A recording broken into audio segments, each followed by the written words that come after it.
ভোটের আজ টের পেল উত্তর কলকাতা। নতুন করে চলল রাজনৈতিক পারদ। পুলিশের নজরবন্দি হয়ে থাকার অভিযোগ তুলে সরব হলেন উত্তর কলকাতা জেলা যুব তৃণমূল কংগ্রেসের সম্পাদক ওয়াসিম আহমেদ। বুধবার সংবাদ মাধ্যমের সামনে এসে তিনি সরাসরি পুলিশ ও নির্বাচন কমিশনের বিরুদ্ধে অতি সক্রিয়তার অভিযোগ তোলেন। ওয়াসিম আহমেদের দাবি, তার বিরুদ্ধে কোনো আইনি অভিযোগ বা অপরাধমূলক রেকর্ড নেই। তা সত্ত্বেও ভোটের দিন সকাল থেকেই তার বাড়ির সামনে মোতায়েন করা হয় বিশাল পুলিশ বাহিনী। অভিযোগ, কার্যত গৃহবন্দী করে রাখা হয় তাকে, বন্ধ করে দেওয়া হয় স্বাভাবিক যাতায়াত। ওয়াসিম অভিযোগ করেন, গণতান্ত্রিক দেশে কোনো কারণ ছাড়া একজন রাজনৈতিক কর্মীকে এভাবে আটকে রাখা যায় না। নির্বাচন কমিশন এবং পুলিশ অতি সক্রিয়তা দেখিয়ে আমাদের মনোবল ভাঙার চেষ্টা করছে। দেখুন, আমার অভিযোগ বলতে গেলে মানে আমি জানতে চাই জিনিসটা হলো কি আমি যেইখানে রাস্তায় যাচ্ছি, যেইখানে আমি রাস্তা হাঁটাচলা করছি, আমি রাস্তায় যাচ্ছি, ভোটারদেরকে খাবার দিতে যাচ্ছি বা কথা বলতে যাচ্ছি, সেইখানে আমাকে মানে ঘেরাও করা হচ্ছে কেন? Did I have any previous criminal records along with my name's? আমার নামে আগে কোনো ক্রিমিনাল অভিযোগ আছে? আমাকে পুরো মানে ইলেকশন কমিশনের অবজারভার সব ফলো করছে কেন? What is the reason? আমাকে এটা জানার দরকার ছিল। আমার আইডি কার্ড নিয়ে চেক করা হলো কি weather I am a voter or not. আমি কি বাংলাদেশ থেকে এসেছি? আমার বাবার, আমার মার, আমার সবার দাদার আমার ভোট আছে। আমার দাদা পোলিং এজেন্ট আজকে থেকে না, মানে প্রায় 20 বছর থেকে পোলিং এজেন্টে বসে। এসআইআর, আফটার এসআইআর আমাদের নাম এসছে, আমি ভোট দিয়েছি, আর তাও আমার আইডি কার্ডটা চেক করা হচ্ছে কেন?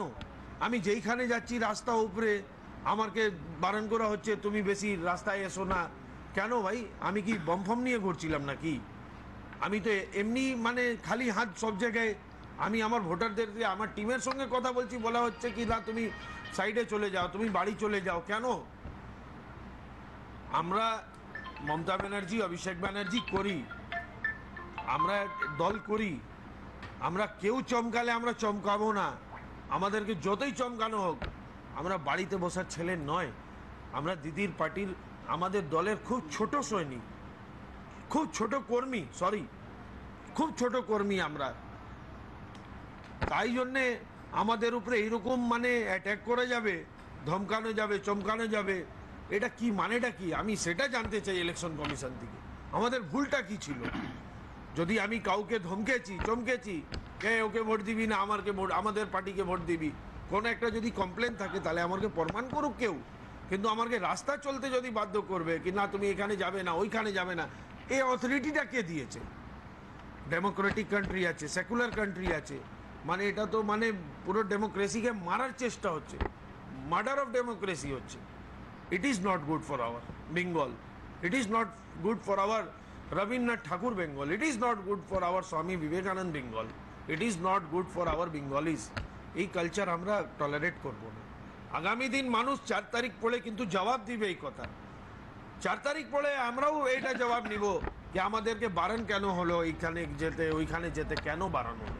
এটার জন্য আমরাও অপেক্ষা করছি 4 তারিখ অবধি।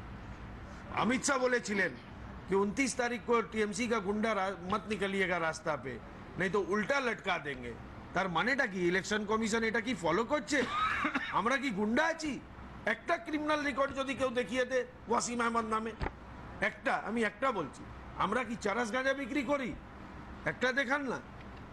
মানে এটা তো অমিত শাহ যা বলে গেলেন সেই দিনকে, সেটা ইলেকশন কমিশন ফলো করছে, এটা ঠিক নয়। ইলেকশন কমিশন থেকে আমরা এক্সপেকটেশন রেখেছিলাম কি ফ্রি অ্যান্ড ফেয়ার থাক, কিন্তু এ তো বিজেপি হয়ে কাজ করছে। যতই বিজেপি হয়ে কাজ করুক আমাদের কিছু যায় আসে না।